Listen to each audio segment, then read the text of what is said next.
അതിദാരിദ്ര്യ വിമുക്ത കേരളം എന്ന് പറഞ്ഞല്ലോ. ആർക്കാ മേഡം അതിദാരിദ്ര്യം ഇല്ലാത്തത്? അവർക്കോ? ഞാൻ സർക്കാരിന് എതിരൊന്നുമല്ല, പക്ഷേ ഭിന്നശേഷിക്കാർക്കെല്ലാം വാരിക്കോരി കൊടുക്കുമെന്ന് പറയൂ. ഒന്നുമില്ല. കൊട്ടി ഘോഷിച്ചില്ല. ഞാൻ ചോദിച്ചോട്ടെ, എനിക്ക് ഒത്തിരി സങ്കടം വന്നു. അന്ന് ഭിന്നശേഷി സർഗോത്സവത്തിന് 3 ദിവസം ഞാൻ പങ്കെടുത്തു ടാഗോർ തിയേറ്ററിൽ. ഞാൻ അവിടെ നിന്ന് കരഞ്ഞു. കാരണം എല്ലാം ഉള്ളവന് 3-4 ലക്ഷം കൂടെ വാരിക്കോരി കൊടുക്കുക. നിരപരാധികൾക്കും അല്ലെങ്കിൽ വൈകല്യമുള്ളവർക്കും പാവങ്ങൾക്കും ഒരു നീതിയില്ല. ഞാൻ ഈ സമരം ചെയ്യില്ലായിരുന്നു. ഞാൻ എങ്ങനെയൊക്കെ ഞാൻ ലോട്ടറി തുടങ്ങിക്കൊണ്ടുതന്നെ ചോദിച്ചാൽ പറഞ്ഞു ഏപ്രിലിൽ പൈസ തരാം. ഇതുവരെ തന്നല്ലോ. ഈ 23 കോടി ഫണ്ട് വന്ന് കിടക്കുമ്പോൾ കേവലം തുച്ഛമായതാണ് ഞാൻ ചോദിച്ചത്. നമ്മളിപ്പോൾ ഉള്ളത് സെക്രട്ടേറിയറ്റിൻ്റെ നടയിലാണ്. കുറേ നാളുകളായിട്ട് സെക്രട്ടേറിയറ്റിൻ്റെ നടയിൽ നടക്കുന്ന സമര പരിപാടികളെ ഞങ്ങൾ റിപ്പോർട്ട് ചെയ്ത് വരുന്നുണ്ട്. പക്ഷേ അപ്പോഴൊക്കെ കാണുന്ന ഒറ്റപ്പെട്ട ചില സമര പരിപാടികൾ സെക്രട്ടേറിയറ്റിൻ്റെ നടയിൽ ഇപ്പോഴും തുടരുന്നുണ്ട്. മാസങ്ങളായി, ദിവസങ്ങളായിട്ടും വർഷങ്ങളായിട്ടും സമരം ചെയ്യുന്നവരുണ്ട്. അപ്പോൾ അതെന്താണ്? അവർ ഇത്രയും നാളായിട്ട് ഈ സെക്രട്ടറിൻ്റെ നടയിൽ രാവും പകലുമില്ലാതെ സമര പരിപാടിയാണ്. എന്താണ് കാരണം എന്ന് അന്വേഷിക്കുകയാണ് ന്യൂസ് ടുഡേ കേരളം. അപ്പോൾ ഇന്ന് നമ്മളിപ്പോൾ ഒരു സലോമി എന്ന് പറയുന്ന ഒരു ചേച്ചിയാണ്. കാരണം മാസങ്ങളായിട്ട് ചേച്ചി ഇവിടെ സമരത്തിലാണ്, വികലാംഗയാണ്. അപ്പോൾ എന്താണ് അവരുടെ ആവശ്യങ്ങൾ, എന്താണ് അവരുടെ പ്രശ്നങ്ങൾ, എവിടെ നിന്നാണ് അവർക്ക് നീതി ലഭിക്കേണ്ടത് എന്ന് നമുക്ക് മനസ്സിലാക്കാം.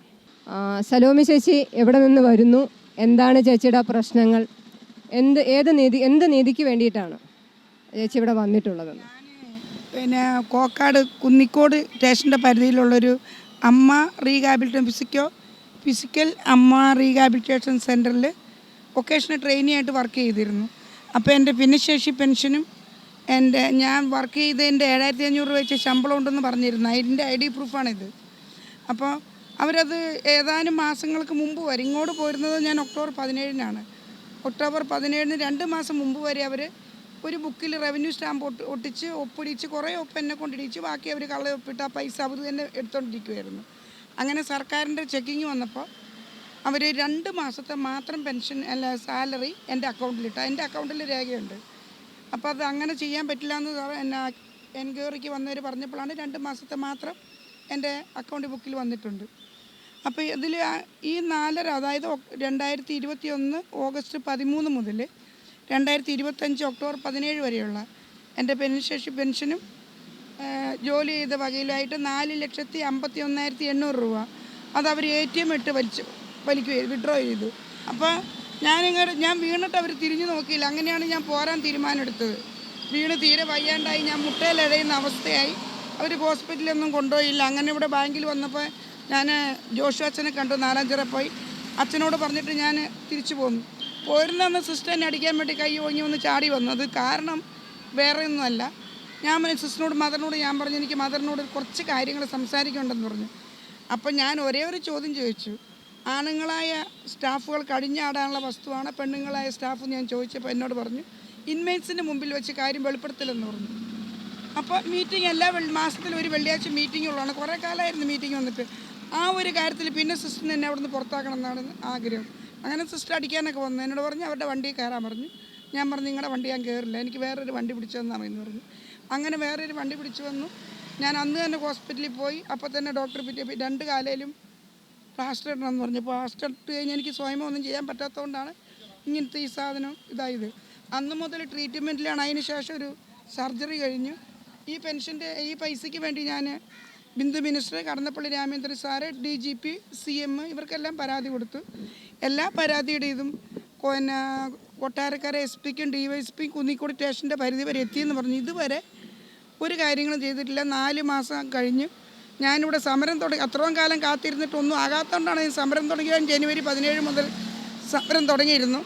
അന്ന് ഭിന്നശേഷി സർഗോത്സവത്തിൽ ബിന്ദു മിനിസ്റ്റർ അവിടെ വന്നിട്ട് മിനിസ്റ്റർ ഇറങ്ങി വരുന്ന വഴിയിൽ ഞാൻ കാണാതിരുന്നപ്പോൾ മിനിസ്റ്റർ മറുവഴി കൂടെ ഇറങ്ങിപ്പോയി. അത് ചെന്ന് പറഞ്ഞത് ഗൺമാനാണ്. അത് ഞാൻ കണ്ണാലെ കണ്ടുകൊണ്ടിരിക്കുകയാണ്. ഇപ്പം ഗൺമാനോട് ചോദിച്ചു മിനിസ്റ്റർ ഈ വഴിയെ വരുമോ എന്ന് ചോദിച്ചപ്പോൾ ആന്ന് പറഞ്ഞു, മറുവഴി കൂടെ ഇറങ്ങിപ്പോയി.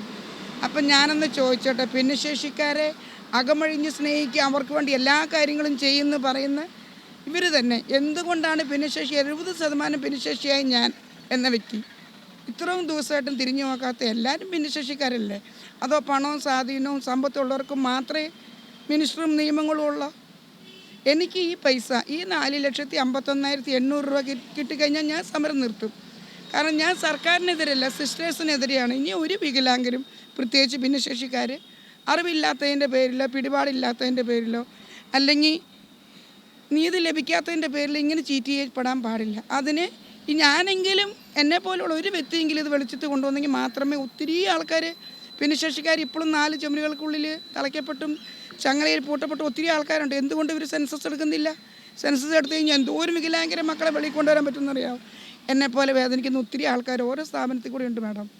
ഞാൻ പറയണം, ഇനി ആരും ബുദ്ധിയില്ലാത്തതിൻ്റെ പേരിലോ അല്ലെങ്കിൽ പിടിപാടില്ലാത്തതിൻ്റെ പേരിലോ സമ്പത്തില്ലാത്തതിൻ്റെ പേരിലോ ഇങ്ങനെ ചീറ്റ് ചെയ്യിക്കപ്പെടാനും അവഗണിക്കപ്പെടാനും പാടില്ല. എനിക്ക് വീടില്ല, സ്ഥലമില്ല, ഒന്നുമില്ല.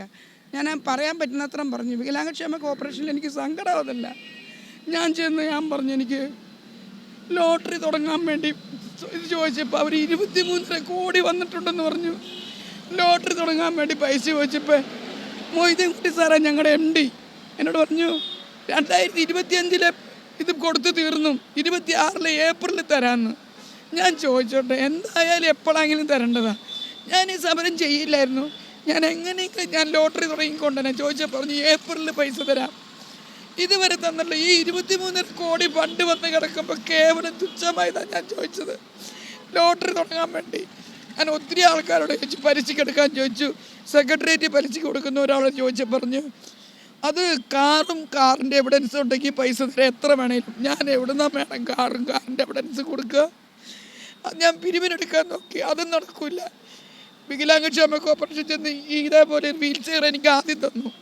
ആ വീൽ ചെയർ 1 മാസം ആകുന്നതിന് മുമ്പ് അത് പൊട്ടിപ്പൊളിഞ്ഞു. ഞാൻ ഭിന്നശേഷി സർഗോത്സവത്തിൻ്റെ അന്ന് ഞാൻ MDയോട് പറഞ്ഞു, സാറേ വീൽ ചെയർ മൊത്തം പോയി, എനിക്ക് 70% വീൽ ചെയറിന് 100% വൈകല്യം ആയിന്ന് ഞാൻ പറഞ്ഞപ്പോൾ എന്നോട് ഉദ്യോഗസ്ഥർ മുമ്പ് വെച്ച് എന്നോട് പറഞ്ഞു, സലോമി വന്നാൽ മതി തരാമെന്ന്. വികലാംഗക്ഷേമ കോർപ്പറേഷൻ ചെന്നപ്പോൾ ഞാൻ MDനെ വിളിച്ചപ്പോൾ സാറ് ഇടുക്കിയില്ല. ഞാൻ പറഞ്ഞു എനിക്ക് വീൽ ചെയർ താ സാറേ എന്ന്.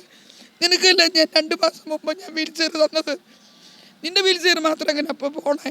ഞാൻ പറഞ്ഞു സാറേ, ഞാൻ ഈ വീൽ ചെയർ എന്ന് ഇറങ്ങുന്നത് കിടക്കാൻ നേരത്തെയാണ്, ഉറങ്ങാൻ നേരത്തെയാണ് ഈ വീൽ ചെയർ എന്ന് ഇറങ്ങുന്നത്. ഇതിലാണ് ഞാൻ ലോട്ടറി വിറ്റ് വന്നിട്ട് ഞാൻ ലോട്ടറി തുടങ്ങി സൂര്യാഘാതമായിട്ട് നിർത്തി വെച്ചു. എന്നിട്ട് ആ പൈസ മുഴുവൻ സർജറിക്ക് ചിലവായി. ഞാൻ ഹോസ്പിറ്റലിൽ കിടന്നപ്പോൾ വിളിച്ച് പറഞ്ഞു, 1 രൂപയുടെ സഹായം ഒരു നേരത്തെ അന്നോട് തന്നിട്ടുണ്ടെങ്കിൽ എനിക്ക് കുഴപ്പമൊന്നുമില്ല. എന്നിട്ട് ഞാൻ പറഞ്ഞു, ഇനി ഞാൻ വികലാംഗക്ഷേമ കോർപ്പറേഷനിൽ കയറുകയില്ല, MDനെ കാണുകയില്ല. എനിക്കറിയാം, ഞാൻ സെക്രട്ടേറിയറ്റിൽ സമരം നിർത്തിയ വികലാംഗക്ഷേമ കോർപ്പറേഷന് മുമ്പിൽ സമരം കിടക്കുമെന്ന് പറഞ്ഞപ്പോൾ MD ഇവിടുന്ന് വിളിച്ചു പറഞ്ഞു, എവിടുന്ന് ഇടുക്കിയിൽ നിന്ന് വിളിച്ചു പറഞ്ഞു, സലോമിക്ക് വീൽ ചെയർ കൊടുത്തേക്കാൻ. അപ്പോൾ അവർ വീൽ ചെയർ തന്നു. കരയുന്ന കുട്ടിക്കല്ലേ പാലുള്ളൂ. ഞാൻ അവിടെ നിന്ന് ശക്തയുദ്ധം എതിർത്ത് എനിക്ക് വീൽ ചെയർ കിട്ടാണ്ട് പോവില്ല എന്ന് പറഞ്ഞ് ഞാൻ MDയോട് ഞാൻ പറഞ്ഞു, സാറ് വീൽ ചെയർ തരണ്ട, ഇനി ഞാൻ സാറിനെ കാണുകയില്ല, ഞാൻ വികലാംഗക്ഷേമ കോർപ്പറേഷൻ്റെ പണി ചവിട്ടുമില്ല എന്ന് പറഞ്ഞപ്പോഴാണ് ഇത് തന്നത്. എന്നിട്ടും ഞാൻ ചോദിച്ചോട്ടെ, 2-3 വണ്ടിയുള്ളവർക്ക് കൊടുത്തു കഴിഞ്ഞല്ലോ. ഇപ്പോൾ വണ്ടിയുടെ ഓർഡർ വന്നെന്ന് പറഞ്ഞു, സകല എവിഡൻസും കൊടുത്തു. ഇനി എല്ലാത്തിൻ്റെയും കളർ ഫോട്ടോ പോയി എടുത്ത് കൊടുക്കണം. ഈ കളർ ഫോട്ടോ എടുത്ത് കൊടുക്കണമെങ്കിൽ കലക്ടറോടിൽ കൊടുക്കണമെങ്കിൽ അതിന് എത്ര പൈസയാവും പറയും. ഇപ്പോൾ ഇതിൻ്റെ അകത്ത് വല്ലവരും വെല്ലം ഇട്ടാലാണ് വെല്ലം കഴിക്കുക. ഇന്നലെ ഏതാണ്ട് RSSകാർ 2 പൊതി തന്നതിൽ അതിന് 1 പൊതിയിൽ ചപ്പാത്തി അച്ചാറെടുത്താണ് രാവിലെ തിന്നത്. ഉച്ചയ്ക്ക് തിന്നണമെങ്കിൽ എൻ്റെ കയ്യിലൊന്നുമില്ല. അതാണ് അവസ്ഥ. ഞാൻ ചോദിച്ചോട്ടെ, അതിദാരിദ്ര്യ വിമുക്ത കേരളം എന്ന് പറഞ്ഞല്ലോ, ആർക്കാ മേഡം അതിദാരിദ്ര്യം ഇല്ലാത്തത്? അവർക്കോ? ഞാൻ സർക്കാരിനെതിരൊന്നുമല്ല, പക്ഷേ ഭിന്നശേഷിക്കാർക്കെല്ലാം വാരിക്കോരി കൊടുക്കുമെന്ന് പറയൂ, ഒന്നുമില്ല. ഇപ്പം ഞാൻ ബാത്റൂമിൽ പോകുന്നത് എങ്ങനെയാണെന്നറിയാമോ? ഈ അടുപ്പിൻ്റെ അകത്ത് മൂത്രം ഒഴിച്ച് ഇത് കുപ്പിയിൽ ഒഴിച്ച് വെച്ചാണ് കൊണ്ട കളയുന്നത്. അതുപോലെ ഒരു പാത്രത്തിൻ്റെ അകത്ത് അതിൽ അപ്പിയിട്ട് അതടച്ചു അതും കൊണ്ട് കളയാം. അങ്ങനെ ആർക്കൊണ്ട് വേണം ഈ കേരളത്തിലൊരവസ്ഥ? അർഹതപ്പെട്ടവർക്ക് എന്തുകൊണ്ടാണ് കൊടുക്കാത്തത്? നിരപരാധികൾക്കും അല്ലെങ്കിൽ വൈകല്യമുള്ളവർക്കും പാവങ്ങൾക്കും ഒരു നീതിയില്ല. എന്തുകൊണ്ട്? എല്ലാം നിയമത്തിൻ്റെ എല്ലാ പൗരന്മാരും ഒന്നാണെന്നല്ലേ പറയും. ഇങ്ങനെയാണോ സമത്വ കേരളം? ഇതാണോ എന്താ പറയുക ദൈവത്തിൻ്റെ സ്വന്തം നാട്? അർഹതപ്പെട്ടവരിലേക്ക് ഇറങ്ങി വരട്ടെ, കൊടുക്കേണ്ടവർക്ക് കൊടുക്കട്ടെ, ഉള്ളവർക്ക് വാരിക്കോരി കൊടുക്കട്ടെ. എനിക്ക് അറിഞ്ഞുകൂടെ എങ്ങനെ ജീവിക്കുന്നുണ്ട്. പക്ഷേ ഈ ബക്കറ്റിട്ട് ഞാൻ തെണ്ടി പിരിച്ചിട്ടാണെങ്കിൽ ഞാൻ കച്ചവടം തുടങ്ങും. ഇവർ തരാൻ ഞാൻ കാത്തിരിക്കുമല്ലേ. ഈ സാധനം ഒന്നും എവിടെയെങ്കിലും വാരി വയ്ക്കാൻ പറ്റിയിരുന്നെങ്കിൽ, കാരണം വീടില്ല, സ്ഥലമില്ല. അങ്ങനെ ഞാൻ കഴിഞ്ഞ ദിവസം ഞാൻ വികലാംഗക്ഷേമ കോർപ്പറേഷൻ ചെന്ന് ഇത്രയും കാലം നിങ്ങൾക്ക് എവിഡൻസ് ഇല്ല, രേഖയില്ല എന്ന് പറഞ്ഞ് നിങ്ങൾ ഒന്നും തന്നില്ല. 53 വർഷം 18 വയസ്സ് മുതൽ ഞാൻ കയറി ഇറങ്ങണം. സകല രേഖകളും കാണിച്ചപ്പോൾ ഒരു പേപ്പർ എടുത്ത് വന്നിട്ട് പറഞ്ഞു 50 ലക്ഷത്തിന് താഴെ പ്രൊജക്റ്റ് തയ്യാറാക്കി ഒത്തിരി പഴക്കമില്ലാത്ത ഇത് വീട് സ്ഥലവും കണ്ടുപിടിച്ചിട്ട് അതിൻ്റെ രേഖകളെല്ലാം റെഡിയാക്കി കൊണ്ടുവന്ന പൈസ തരാം, വീട് സ്ഥലം കിട്ടുമെന്ന്. ഈ ഭിന്നശേഷിക്കാരെയായി ഞാൻ എവിടെ പോയി കണ്ടുപിടിക്കണം? ഇതിന് താഴെയുള്ള ഇതിനുള്ള ആൾക്കാരെ എങ്ങനെ ഞാൻ കണ്ടുപിടിക്കണം? അത് അവരല്ലേ ചെയ്തു തരേണ്ടത്. സ്ഥലവും വീടും കണ്ടുപിടിച്ച് സകല രേഖകളും കൊടുത്ത് അവർ പൈസ തരാമെന്ന്. പിന്നെ എന്തുവാ മേഡം? ഇവരെ ആരെയാണ് സേവിക്കുന്നത്? ആർക്ക് വേണ്ടിയാണ് ജീവിക്കുന്നത്? കൊട്ടി ഘോഷിച്ചില്ല. ഞാൻ ചോദിച്ചോട്ടെ, എനിക്ക് ഒത്തിരി സങ്കടം വന്നു. അന്ന് ഭിന്നശേഷി സർഗോത്സവത്തിന് 3 ദിവസം ഞാൻ പങ്കെടുത്തു ടാഗോർ തിയേറ്ററിൽ. ഞാൻ അവിടെ നിന്ന് കരഞ്ഞു. കാരണം എല്ലാം ഉള്ളവർ 3-4 ലക്ഷങ്ങൾ വാരിക്കോരി കൊടുക്കുക. അപ്പോഴും എനിക്ക് പ്രതികരിക്കാൻ വരുന്ന ലോട്ടറിക്ക് വേണ്ടി ചോദിച്ച് കേവലം ഒരു 25,000 രൂപ. കാരണം ഒരു ബുക്കിന് 1350 രൂപ ചിലവാകും 50ൻ്റെ ടിക്കറ്റിന്. അത് ചോദിച്ചിട്ട് തരാത്ത ഇവർ എന്തെല്ലാം കൊട്ടിഘോഷിച്ചാണ് വാരിക്കോരി കൊടുത്തത്. ഒരേ വ്യക്തിക്ക് തന്നെ 3-4 അവാർഡുകൾ. യഥാർത്ഥത്തിൽ ഇവർ ആർക്ക് എന്താണ് ചെയ്യേണ്ടത്? എനിക്കൊരു കുഴപ്പമില്ല മേഡം, ഇവർ ചെയ്യണ്ട.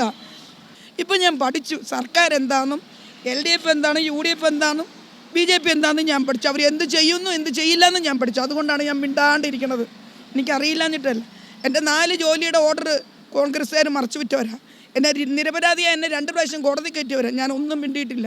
ഇപ്പം നമ്മുടെ ചേച്ചിയുടെ ആവശ്യം എന്താണെന്ന് കൂടി ഒന്ന്. ഞാൻ ഈ ജോലി ചെയ്ത എൻ്റെ 4,51,800 രൂപ എൻ്റെ അക്കൗണ്ടിൽ നിന്നും സിസ്റ്റർ ബിന്ദുഷ മുഖേന കോളിസ്പിറ്റ് സിസ്റ്റേഴ്സാണ് അമ്മ അഗതി ഭവനം കോക്കാട് അവരെ വലിച്ചെടുത്തിക്കണം. എൻ്റെ ഈ പൈസ എനിക്ക് പൈസ ഇല്ലാണ്ട് ആ പൈസ തിരിച്ചു കിട്ടണം. എൻ്റെ അക്കൗണ്ടിൽ വരണം. എൻ്റെ കയ്യിലവർ കൊണ്ട് തരണ്ട. എൻ്റെ അക്കൗണ്ടിൽ വന്ന ആ സെക്കൻഡ് ഞാൻ സമരം നിർത്തും. സെക്രട്ടേറിയറ്റിൽ ആർക്കെങ്കിലും പരാതി? വീട്ടിൽ കടന്നപ്പള്ളി രാമചന്ദ്രൻ സാറിനും CM-നും കൊടുത്തിട്ടുണ്ട്. ബിന്ദു മിനിസ്റ്ററോട് സംസാരിച്ചു. CM-ന് കൊടുത്ത പരാതിയിൽ മേൽ എന്തൊക്കെ നടപടികൾ എടുത്തു? CM-ന് കൊടുത്ത പരാതിയിൽ എനിക്കൊരു ടോക്കറ്റ് നമ്പർ വന്നു മൊബൈലിൽ. അത് കൊട്ടാരക്കര SP-ക്കും DYSP-ക്കും കുന്നിക്കോട് CI-ക്കും പോയതായിട്ട് ടോക്കറ്റ് നമ്പർ മാത്രമേ വന്നിട്ടുള്ളൂ മേഡം. വേറെ ഒരു നടപടിയും കിട്ടിയിട്ടില്ല. അവരോട് ഒന്ന് സംസാരിക്കാമല്ല. നമ്പർ കിട്ടിയെന്നല്ലാതെ ആ നമ്പർ കിട്ടിയ സമയത്തും അവിടെ പോകാനുള്ള അവസരം വന്നില്ല. ഞാൻ വിളിച്ച് ചോദിച്ചാൽ പറഞ്ഞു വരണ്ട എന്ന്. കുന്നിക്കോട് ഞാൻ വിളിച്ച് ചോദിച്ചു. ഞാൻ ഒരിക്കൽ പോയിപ്പോൾ ആദ്യത്തെ പരാതിയിന്മേൽ ഞാൻ ചെന്നിട്ട് ഞാൻ പറഞ്ഞു എനിക്ക് ഇത് തരാൻ പറഞ്ഞു, FIR-ൻ്റെ കോപ്പി തരാൻ പറഞ്ഞപ്പോൾ എല്ലാം അയച്ചു പോയി എന്ന് പറഞ്ഞു. രണ്ടാമത്തേന് CM-ൻ്റെ ഇതിൽ ഞാൻ പോയിട്ടില്ല. മറ്റൊരു 2 കൂട്ടർ എന്നെ വിളിച്ചിട്ടുമില്ല, സംസാരിച്ചിട്ടും SP-യും DYSP-യും വിളിച്ചിട്ടുമില്ല, സംസാരിച്ചിട്ടുമില്ല. ഏകദേശം 4 മാസം കൊണ്ട് സലോമി ചേച്ചി ഈ ഒരു കാര്യത്തിന് വേണ്ടിയിട്ട് സെക്രട്ടേറിയറ്റിൻ്റെ നടയിൽ ഇരിക്കുകയാണ്.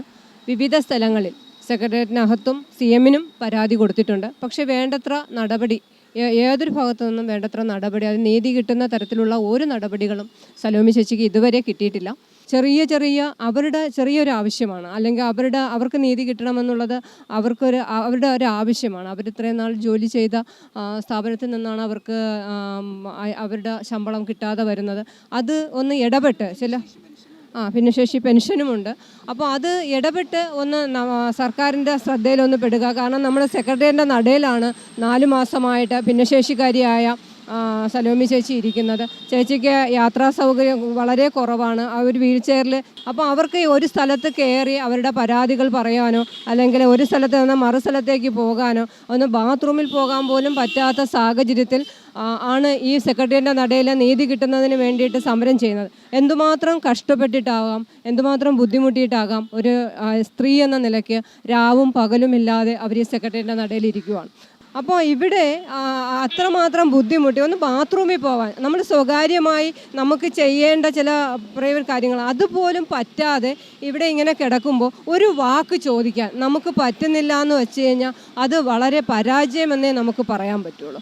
അപ്പോൾ അതുകൊണ്ട് സലോമി ചേച്ചിയുടെ ഈ ഒരു സങ്കടം, ആ സങ്കടത്തിന് ഒരു അറുതി വരുത്താൻ അല്ലെങ്കിൽ അതിനൊരു ഇടപെടൽ സർക്കാരിൻ്റെ ഭാഗത്തു നിന്ന്, അധികാരികളുടെ ഭാഗത്തു നിന്ന് ഉണ്ടാകണമെന്നാണ് ന്യൂസ് ഡേക്ക് പറയാനുള്ളത്. നന്ദി.